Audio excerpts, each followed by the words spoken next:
చాలా సీరియస్గా ఆలోచించాల్సిన అంశం. ఫ్యామిలీ మెంబర్స్తో లేదంటే ఫ్రెండ్స్తో మీరు ఎంజాయ్ చేసుకునే విధానం అందరికీ మోడల్గా ఉండాల్సిన అవసరం ఉంది. కాబట్టి తెలంగాణే కాదు, ఆంధ్రప్రదేశ్ అయినా ఎవరైనా సరే, ప్రజలు కానీ యువత కానీ ఏ స్థాయి వ్యక్తులైనా సరే సంతోషాన్ని మరింత రెట్టించే విధంగా చేసుకోవాలి తప్పితే మత్తుతో కాదనేది గుర్తుపెట్టుకోవాలి. ఇయర్ ఎండింగ్ బ్యాషెస్ అంటే మొత్తం రాక్ అండ్ ర్యాప్ లెక్క, లేదంటే ఈవెంట్స్, తర్వాత పబ్స్, లేదంటే స్పెషల్ షోస్తో మొత్తం నిండుకొని మొత్తం ప్రజలంతా కూడా కన్ఫ్యూజ్ చేసే పనిలో ఉంటాయి. ఎక్కడైనా సరే అల్టిమేట్గా సంతోషం అనేది ఎండింగ్ పాయింట్గా ఉండాలి తప్పితే విషాదం అనేది ఉండకూడని పరిస్థితిని మీరు కలుగజేసుకోవాల్సిన అవసరం ఉంది. ఇటు ప్రభుత్వం, స్వచ్ఛంద సేవా సంస్థలు, లేదంటే ఎవరైతే సామాజికవేత్తలు ఉంటారో వాళ్ళందరూ కూడా చెప్తున్నది మన మంచి కోసమే అనే విషయాన్ని గమనించాల్సిన అవసరం ఉంది. తెలంగాణ ప్రభుత్వం అయితే ప్రత్యేకించి ఈ విషయాల్లో డ్రగ్స్ను ఏ విధంగా ఉక్కుపాదంతో అణగదొక్కాలనే ఆలోచన ఉంది. కాబట్టి మీరు ఎక్కడ కూడా వాటి పట్ల ఆకర్షితులు కాకండి.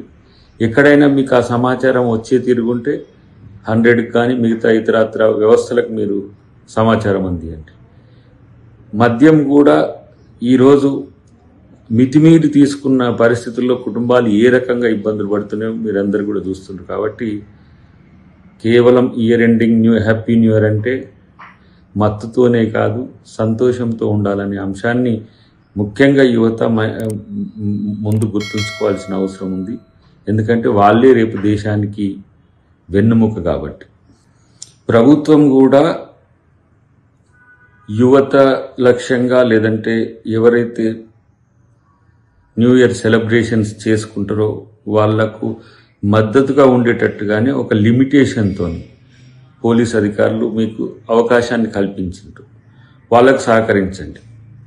సో అడ్వాన్స్మెంట్ లేదు, మాకు కిక్ లేదు, లేకపోతే ఈ పబ్స్, లేకపోతే విశృంఖలమైన ఏమంటారు డ్యాన్సింగ్, ఇవన్నీ కూడా మీకేమీ అవి సంతోషాన్ని ఇవ్వవు. కాబట్టి ఎలాంటి ఇబ్బందులు ఎదురైనా మళ్ళీ బాధపడేది ఫ్యామిలీ మెంబర్స్, తర్వాత మనమే అనే విషయాన్ని గుర్తుపెట్టుకోవాల్సిన అవసరం ఉంది. ప్రత్యేకించి తెలంగాణ ప్రభుత్వం సంతోషాలను పరిధి పెట్టదు, కానీ అది మన వ్యక్తిగత జీవితాన్ని, సామాజిక జీవితాన్ని అది ఎన్రిచ్ చేసే విధంగా ఉండాలనేది అందరూ కూడా గుర్తుపెట్టుకోవాల్సిన అవసరం ఉంది. మనం కేసీఆర్ గారు అధికారంలో ఉన్నప్పుడు షీ టీమ్స్ అని పెట్టి అద్భుతంగా ఎవరైనా కూడా ఆడపిల్లల్ని ఏడిపిస్తే, వేరే విధంగా ఆడపిల్లల వైపు కన్నెత్తి చూస్తే మంచిగా ఉండదని చెప్పి వార్నింగ్ ఇచ్చి పనిచేసినాం మనం. ఇవాళ ఏం జరిగింది? సంవత్సర కాలంలో పోలీసులు కాంగ్రెస్ నాయకుల చుట్టూ తిరగడం తప్పితే, కాంగ్రెస్ నాయకులు చేసే అక్రమాలకు అండగా నిలవడం తప్పితే మరి వారిని ఏమి చేయనీయకుండా ఈ నాయకులు పనిచేస్తూ ఉన్నటువంటి సందర్భం చూస్తున్నాం. ఇదివరకు పోలీసులు అంటే పీపుల్ ఫ్రెండ్లీ పోలీసు ఉండే, ఇవాళ పోలీసులు అంటే ఓన్లీ కాంగ్రెస్ ఫ్రెండ్లీ పోలీసు లెక్క తయారైనటువంటి పరిస్థితి ఉన్నది. ఎంత దారుణంగా మనకి ఇలా క్రైమ్ రేట్ పెరిగిందన్న విషయం చూస్తుంటే నిజంగా ఎట్లుండే నా తెలంగాణ, ఎట్లయిపోయింది నా తెలంగాణ అని బాధ అవుతున్నది. ఎందుకంటే తెలంగాణలో ఆడపిల్లలు బాగుండాలి, సుభిక్షంగా ఉండాలని కేసీఆర్ గారు అనేకమైన కార్యక్రమాలు తీసుకున్నారు. ఇవాళ కార్యక్రమాలకు అన్నిటికీ తూట్లు పొడిచి కనీస భద్రత ఆడపిల్లలకు లేకుండా ఈ సీఎం చేయడం అన్నది నిజంగా దారుణం. మేము సీఎం రేవంత్ రెడ్డి గారిని ప్రశ్నిస్తా ఉన్నాం, ఆడపిల్లల భద్రత విషయంలో మీరు ప్రత్యేక సమీక్ష పెట్టండి. ఇది వాస్తవమేనా? మొన్న మీ డీజీపీ గారు ఇచ్చినటువంటి లెక్కలే మేము చెప్తా ఉన్నాం. డీజీపీ గారు ఏం చెప్పిండ్రు? ఈ రాష్ట్రంలో 9.87% కేసులు పెరిగినాయి. మొత్తం ఈ ఏడాదిలో 2,34,158 కేసులు నమోదైనాయి.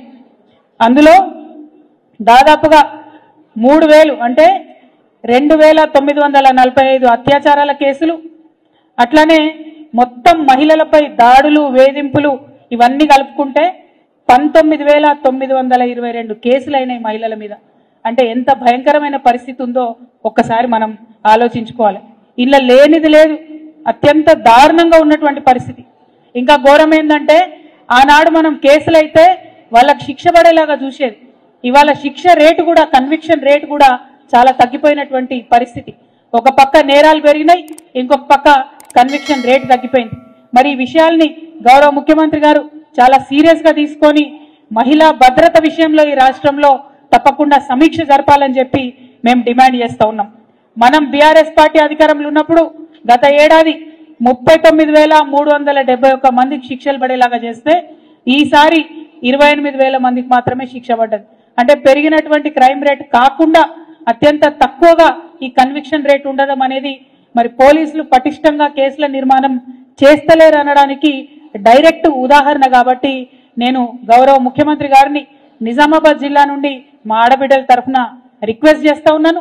మహిళా భద్రత మీద తప్పకుండా ముఖ్యమంత్రి గారు సమీక్ష చేయాలి, ఈ రాష్ట్రంలోని మహిళలకు ఒక కాన్ఫిడెన్స్ ఇవ్వాలని చెప్పి నేను కోరుతా ఉన్నాను. అదేవిధంగా మరి వాళ్ళ నాయకుడు రాహుల్ గాంధీ గారు రాజ్యాంగము ప్రజాస్వామ్యం అని చెప్పి పొద్దున్న లేస్తే ఒక కాన్స్టిట్యూషన్ కాపీ పట్టుకొని తిరుగుతూ ఉంటాడు ఆయన.